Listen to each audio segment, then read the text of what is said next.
There is no greater God. And we preach it this morning in His name.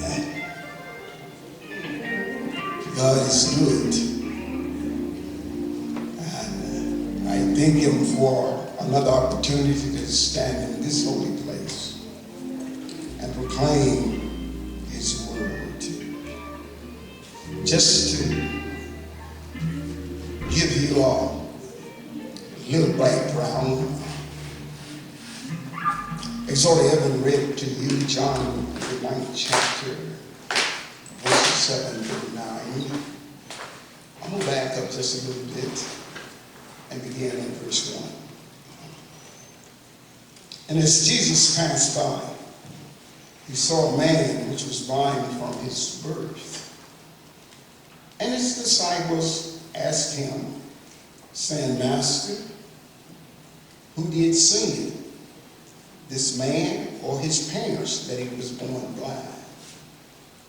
Jesus answered, neither has this man sinned, nor his parents, but that the works of God should be made manifested in him.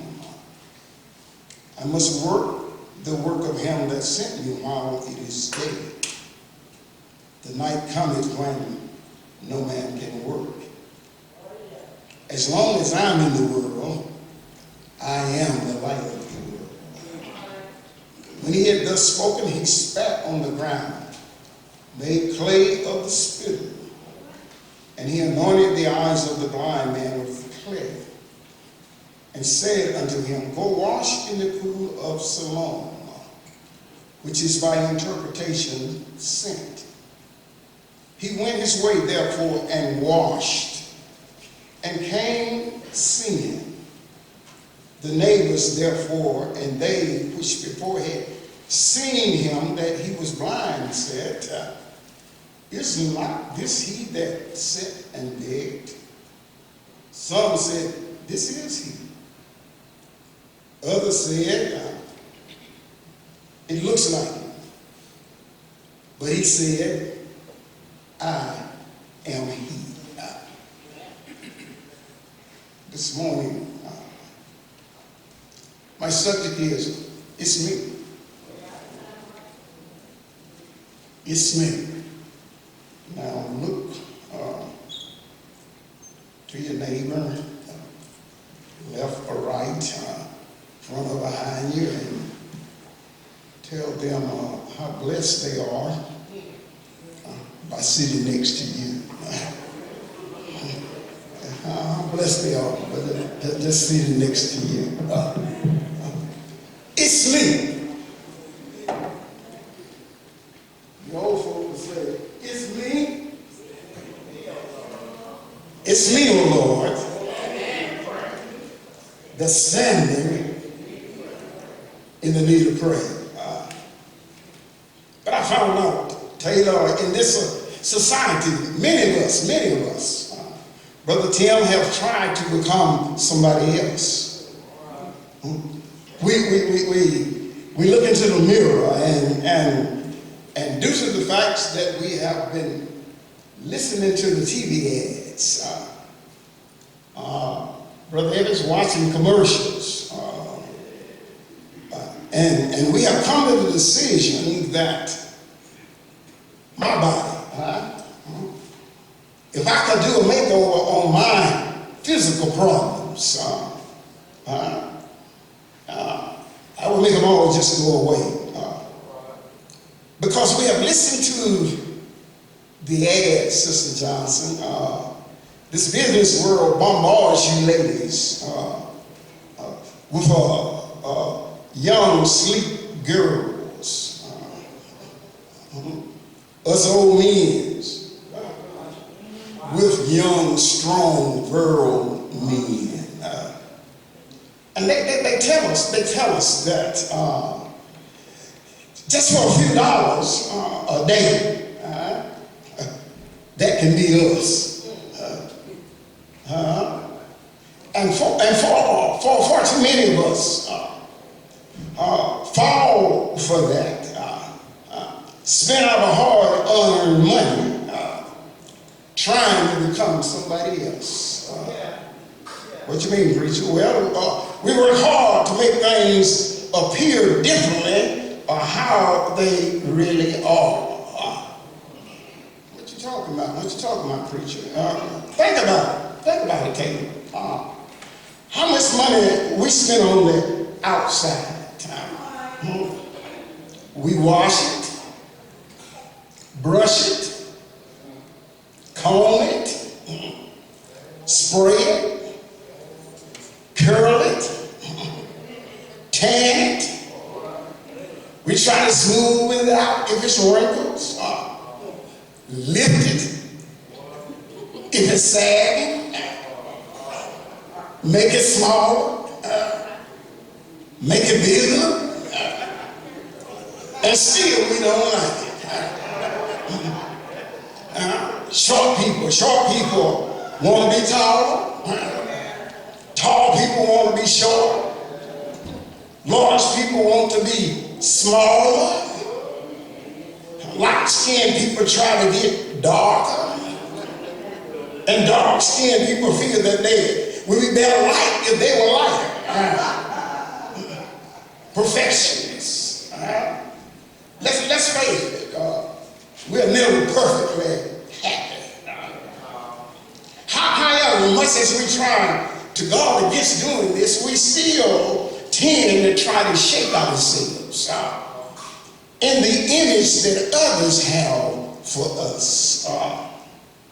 It is not so much the example of theirs that we imitate as the reflection of ourselves in their eyes and the echoes of ourselves to their words. You see, we mold our faces to fit our mask. And all the time we are fussing over the external parts, while the internal parts are neglected. Like some preachers say, you missed me, you didn't get it. Let me put it this way. We spend so much money on the outside and we forget about the inside. The message that we shouldn't judge people before we get to know them.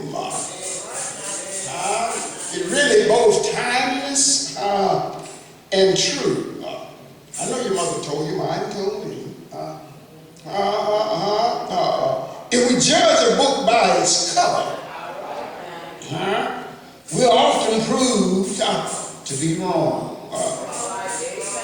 There's much more to a person than just a mere appearance. There's much more to a person than just what they got on. I told my Sunday school class this morning, we was talking about judging others. I said, some of them people out there on the corner who don't have on a suit, but they got some degrees. Some of them people out there that sleeping homeless, they know more about the Bible than you do.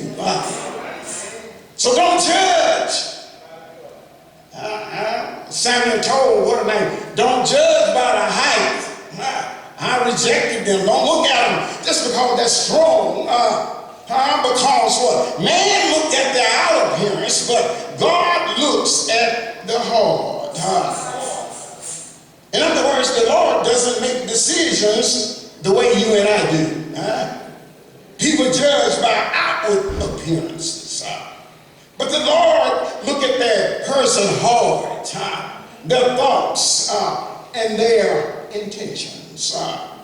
You see, God look beyond our nose that we think too big, and our feet that we think not right, too long. He looks beyond whether we are thinking that we are too tall or too short, too heavy or too thin. He looks inside the heart and see what is in there. So what does God look for us? Look for in us, rather. He searches for a heart that will accept his love. Somebody said, Jesus might have said that God himself might have said, God is no respecter of person. It doesn't make a damn difference what you look like. He wants a heart that is ready to receive his love and reflect that love to others. God doesn't see the imperfections, the scars, and the scrapes. He looks straight into the heart. He wants to know there's a love inside of you that reflects the love of God so that others can see in you. Jesus. You do know Jesus is the great restorer. You do know Jesus can remake you. He can give you a new lease on life. You do know that, don't you? Well, if you don't, I heard someone say it. I heard some on this side. Let me look over here. If the man living in the tomb were here, he would say, have you forgotten what he did for me? Have you forgotten what he done for me? The woman with the issue of blood was here. So Savannah, she said, let me tell you what he did for me. And if my mother was here, your grandmother's was here, they would say, if I had 10,000 tongues, I could not thank him enough. The writer goes on to say, I can see so much what the Lord has done for me. You won't look to it. You won't look to it. You don't forget. You like my wife tell me, I got selective amnesia. Some things you remember and some things you don't. But you don't forgot you was once outside. You don't forgot that you were once on the dance floor, shaking your hips. You were on, but somehow, Jesus, the great restorer, look beyond your faults. Some of you right now have been born again, Holy Ghost filled, on your way to heaven anyhow, and you still got some faults, you still got some biases, and God looked beyond your faults and still saw your needs.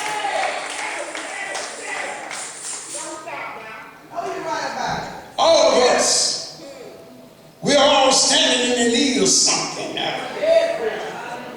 And that's why we try to correct the things that we think are wrong with our body. In our text today, we see a blind man. Jesus and his disciples walked right past the blind man. Get this, And in verse 2, the disciples asked Jesus, Rabbi, who sinned, this man or his parents, that he should be born blind? They're walking by. What you saying, preacher? The man wasn't deaf. He was blind. He heard every word. The disciples said, Taylor, we need to be careful of what we said. Even more, we need to be careful when we say it. This man had to cope with his disability. But that was the least of the problem. He had to listen to. He had to cope with the insensitivity and the callousness of those who would strip him of his dignity. To To add insult to injury, the question itself was ignorant. Verse 1 that already told it said he was born blind. How could the man sin before he was born? And who want to hear their mama and daddy are sinners? Jesus answered him. It was neither that this man sinned nor his parents. But it is in order that the work of God may be displayed in him. You may be going through some stuff that you don't understand. You may be having some problems that you can't get your hands on, and it just won't work out. You're wondering why, but God is getting ready to use you. He's getting ready to make a display of you, so you can testify and tell somebody he did it.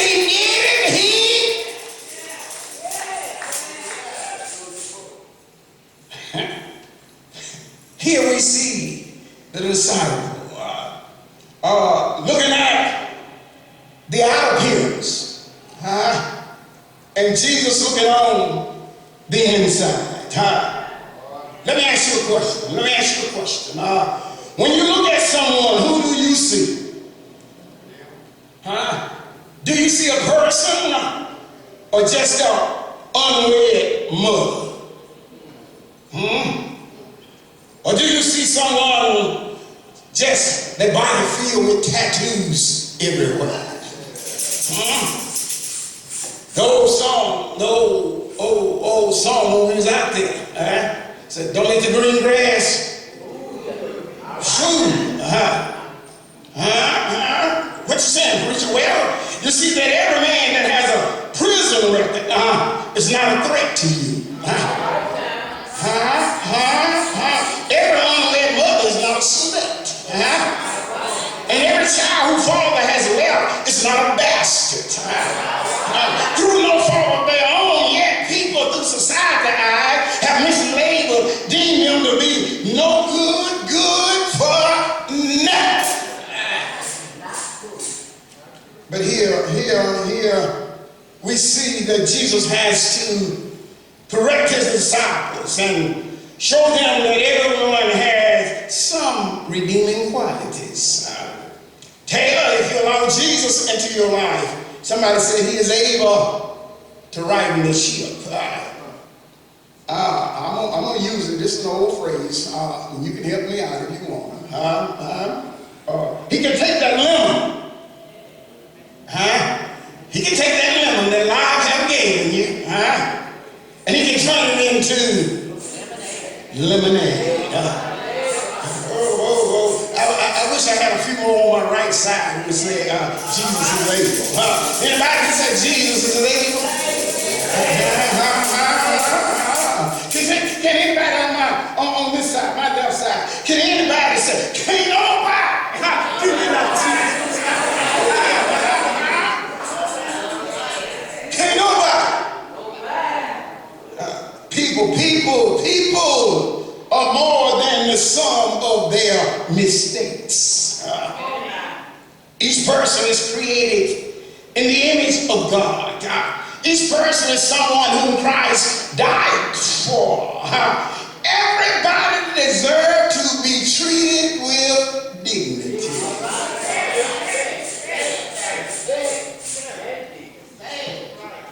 Well, let me back to the text. Jesus spat on the ground. Spat. What we call spit. Spit on me if you want. Spit on me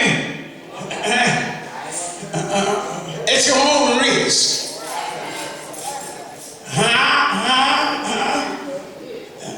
I take most anything but spit on me. I got to fight hard.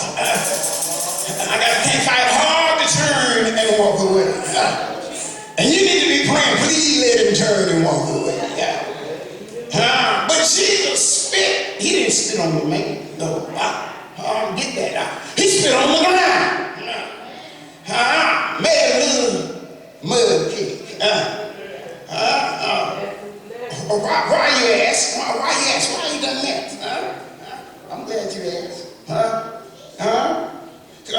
a salaga, back in that day, it was thought to have some medicinal value. That's why he spit on the ground. But after covering his eyes with the clay, Jesus sends the blind man on an errand. Go, wash in the pool of Siloam, which is translated sent. Look in your mind. A man walking down the road, passing you by with mud in his eyes. Go wash in the pool of Siloam. The Bible says, so he went and washed and came back seeing. Well, that begs to answer the question. God got all power, isn't he? Jesus rose with all power, isn't he? Why didn't Jesus just put his hand on him and heal the blind? Why did he send him on an errand? This wasn't just an errand, any old ordinary errand. The pool of Siloam, if you know anything, and if you're studying and look, it's at the other end of town.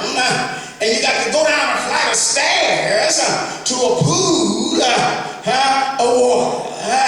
Can you see a blind man walking, feeling his way, get to the steps and got to feel his way, going down those steps, not to fall, and wash his eyes, It's not easy for a blind man to navigate. You don't believe me? Guess what? If I ask Sister Emily to get up and put her hands over her eyes and walk up here,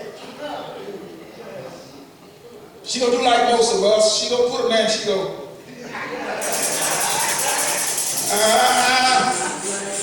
because it's hard to navigate blind.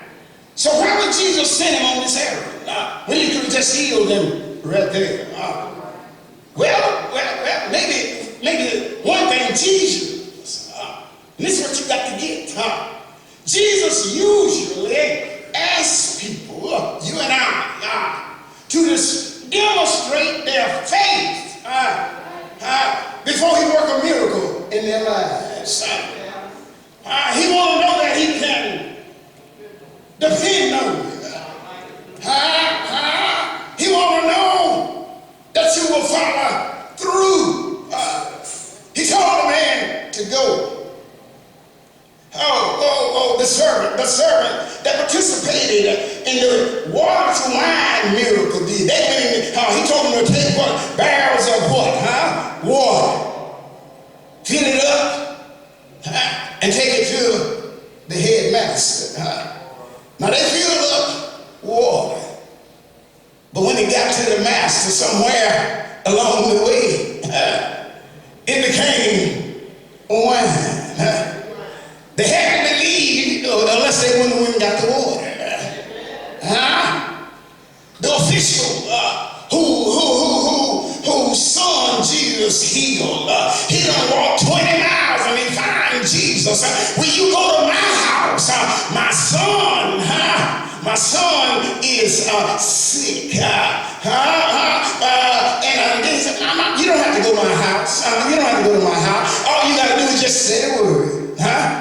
Just speak the word, and he will be healed. You got to believe. You got to believe that he is able to do exceedingly, abundantly, more than you can think. Oh, yes. You got to believe that he's a way maker. You got to believe, guess what? When he come down your street shooting at night, that what? My house is protected. When I'm driving the road, you got to believe that folks cut me off. God got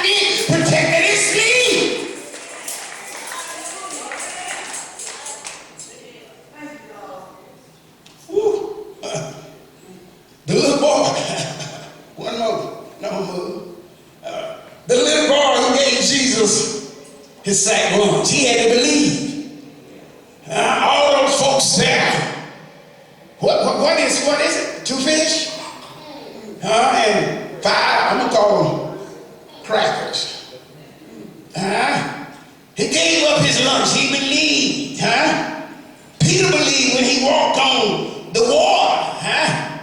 So now, this blind man believed. But hold on, Taylor. But hold on, that's more. You see, Jesus did not see this man as an invalid. He saw him as a person who can navigate the steps to the pool of Siloam. When he sent the man on the errand, he restored the man dignity. And when the man exercised his faith, he restored his sight. Now, as this man walks back through the neighborhood, we began to do our thing. What's that, preacher?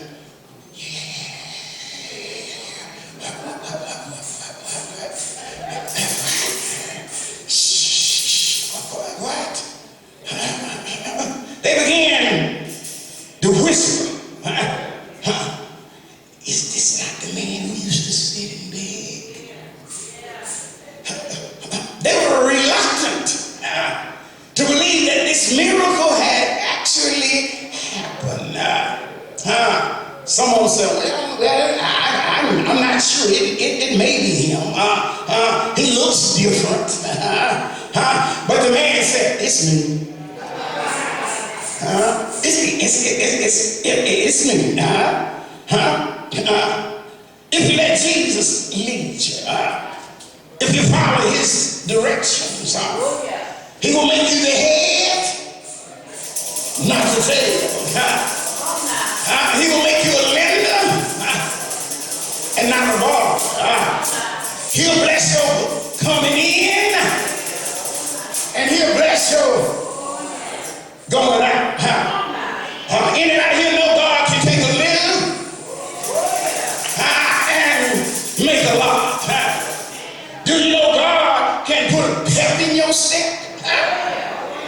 Have you ever seen someone's life change dramatically as a result of finding Christ? If you haven't, take that finger that you point. If you've been born again, that you point, turn it in. I once was messed up from the floor, but Jesus changed my life. It's me. It is amazing how people will change when Jesus opened their eyes. Things change when you become a believer. What you mean, preacher? Things seem to be a little happier. We are now more honest with ourselves and others. We don't want to live like we used to live. We give up old habits that may have had us for years. We talk more about things that are positive instead of complaining all the time. And like the blind man in our story, they begin to look at things differently. I think this is why the blind man's neighbors were so confused. Because the man is not what he used to be. What he used to be sitting, blind, begging. Someone said, this is the blind man. And others said, no, that's not possible. That's no way. But the blind man who was once blind simply talked, turned around, and said, it's me. It's me. I don't know about you. But the man, we have no idea as to what life was really about. That is until the day Jesus came and opened our eyes. Well, I've held you long enough, but I got a few more things I need to say, and I'm going to get out of here. I can remember Taylor Chapel friends and relatives talking about how I changed. You see, I used to gamble. I used to stay out till the wee hours of the morning. But one day I met Jesus. And what a change he brought into my life. Now some like it. Some was happy that I changed, Sister Dunlap. But some didn't. Some told me you haven't changed. Brother Thomas said, they said, you just got slipped. They thought it would be a matter of time before I go back to the way I once was. Like the blind man. I had always been that way, but boy, some years later, I'm still here. They didn't know me any other way. But not anymore. Once I received my sight, my life would never be the same. And it was all because of a man from Nazareth that came and opened my blind eyes. I can understand exactly what went through the mind of this man. His neighbors would not accept the fact that his eyes had come open. And that's the way it is today for a lot of people. What you mean, preacher? Well, they don't want to accept the fact that you've been changed. You see, when you truly meet Jesus, he will make a difference in your life. If the man in the tomb is healed, he will tell you, I too was messed up. I too was blind, just like this man. But the difference was I wasn't physical. But they tell me that I used to sit in a cave, naked, sleep in the cemeteries with the dead. I'm told I cried and I hollered. I cut myself all the time. I'm told that people tried to help me. They would try to hold me down so I wouldn't hurt myself. But I would break the chains. Taylor, I had a tremendous problem. But Jesus,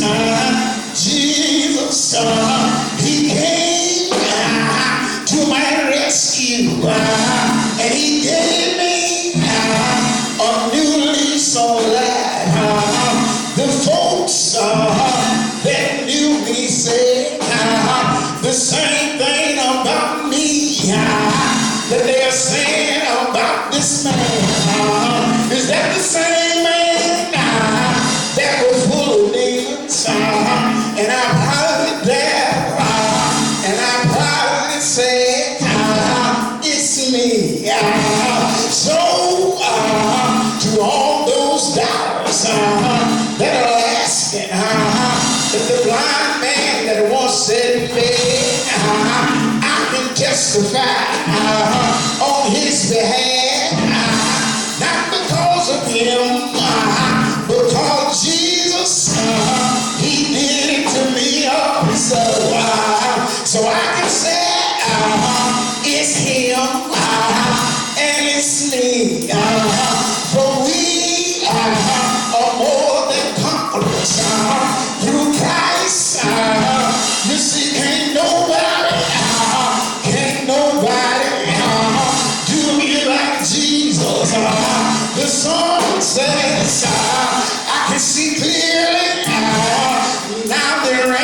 gone. Gone is that fall that Satan had me engulfed in. Jesus gave me light, and it's been so good. Yes, it's me. I look the same on the outside. My voice is the same, but on the inside, I got a new attitude, and it's all because Jesus came to my rescue. Caleb, let me ask you, how about you? Let me ask you, on my left side, has he changed you? Sister Vaughn, I need you, and 3 more, that'll make 4, and I'll make 5. Is there anybody? The 5 people on my right side, is they can say, it's me, oh Lord, and I'm standing in the need of prayer. It's me, oh Lord. I once was lost, but now I'm found. I was blind, but now I see. Is there anybody in the house? Do you know that Jesus can do it? If you know it, you ought to show it. The songwriter said, I can see so much what the Lord has done for me. Psalm 107, he said, let the redeemed of the Lord say so. Well, Taylor, if he's been good, you ought to say so. If he made a way, you ought to say so. If he woke you this morning, you ought to say so. If he fed you ought to say so. If he gave you strength, you ought to say so. You ought to say it's me, and I've been changed. I've been changed by Jesus. And if he changed you ought to say so. If he filled you with his Holy Spirit, you ought to say so. If you know you've been born again, you ought to say so.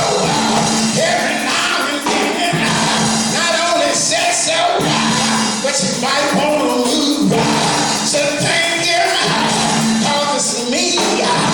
It's me, oh Lord, and I'm glad. I'm so glad. I'm glad you took the time to stop by my house. I'm glad you touched me. I was on my way to a hotel, but you changed me, and I'm glad you did. It's me, Sister Prichard.